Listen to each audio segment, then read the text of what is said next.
अजित पवार मोकळे ढाकळे, सडेतोड, कधी कठोर शब्दांचा वापर करणारे महाराष्ट्रातले एक रांगडे नेते।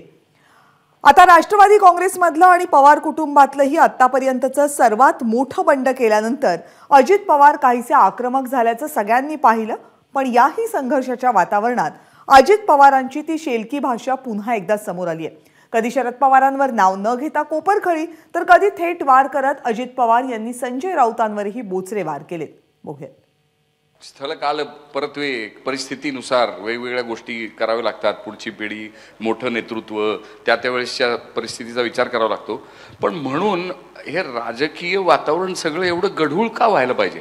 म्हणजे जबाबदारीनी, सभ्यपणाने मत भिन्नता का नाही बोलली जात? ते पण आपल्याला हे का गिरीशजी टाळी एका हाताने वाजत नाही, दोन्ही हात लागतात। काही जण रोज सकाळी 9-10 वाजले हो की बोंगा वाजतो, चालूच करतात, वाजतोच हो। आणि ते बोलताना कधी एखादं चांगलं घडलं तरी त्याला सपोर्ट करायचं असं कधी नसतं। चांगलं झालं तरी त्याच्यातलं वाईट काय झालंय तेच काय कुणाच्या मनात नसणार तिथं आणायचं आणि त्याच्यावर त्याचं डोकं गर गर गर गर गर केलं पाहिजे। आज मी महाराष्ट्रामध्ये फिरत असतो, सकाळी 6ला त्या ठिकाणी सुरुवात करत असतो। आता इथं माझे सहकारी बसलेत, आमदार काही सहकारी। मला लवकर सकाळी जायचं होतं, मी 6ला बाहेर पडलो, माझ्या कामाला सुरुवात केली। गंगावीसला मी वाटतं 7-7:30ला पोचलो, म्हणजे पहिलं काम करून दुसरं काम। त्याच्यात पण कुणीतरी सांगितलं आता ह्या तालमीत गेला, आता आमच्या तालमीत ये। अरे आम्ही कुठल्याही तालमीत यायला तयार आहे ना, आम्ही तयारच आहे, आम्ही लंगोट घालूनच तयार आहे, ये। काळानुरूप आपल्याला काही गोष्टीच्या बदल हा करावाच लागेल। काही ज्या आपल्या वर्षानुवर्ष चालत आलेल्या ज्या परंपरा आहेत त्या टिकवल्या पाहिजेत, त्याचा मान सन्मान ठेवला पाहिजे, वडीलधाऱ्यांचा आदर केला पाहिजे, त्याही बद्दल दुमत असायचं काही कारण नाही। पण त्यांनी पण त्या पद्धतीनेच वागलं पाहिजे, नाहीतरी आपला आदर करतोय म्हणून इच्छाच ह्याला कसं पाहिजे तसं असंही करून चालत नाही। त्याच्यामध्ये म्हणजे प्रत्येकाने आपापल्या परीनं किंवा ठीक आहे आता आपलाही बराच काळ झाला, आता ह्यांना आपण त्या ठिकाणी संधी देऊया, पुढच्या पिढीला तयार करूया, त्याच्या पुढच्या तयार असं ते झालं पाहिजे। पण ते खरंच राजकारणामध्ये निवृत्तीचं वय असलं पाहिजे का? नाही, निवृत्तीचं वय कारण बाकी सगळ्या क्षेत्रात आहे हो।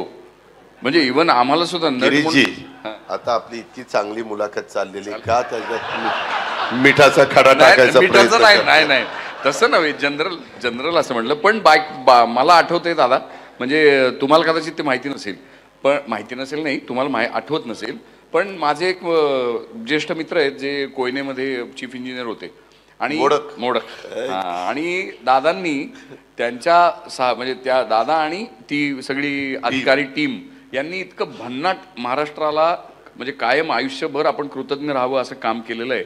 आणि ते काम मी जाऊन तिथं पाहिलं, त्याच्यावर आम्हाला सिनेमा करायचा होता।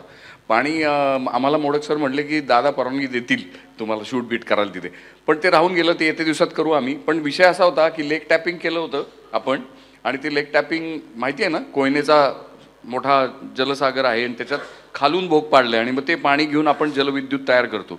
तर ते अलीकडे पाडलं गेलं होतं, म्हणजे जमिनीतनं भोग पाड, जमिनीतनं खालून, हा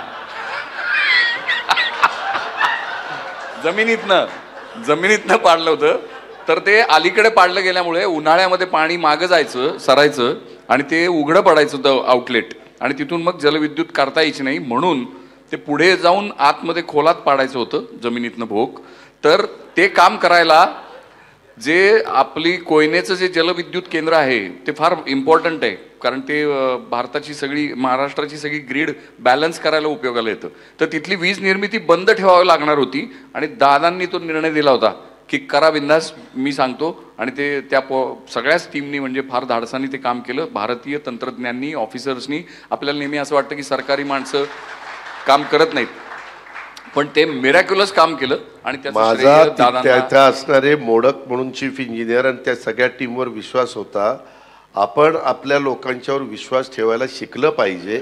आपली लोक चांगलं काम करू शकतात, तेवढी धमक आणि ताकद त्यांच्यात आहे।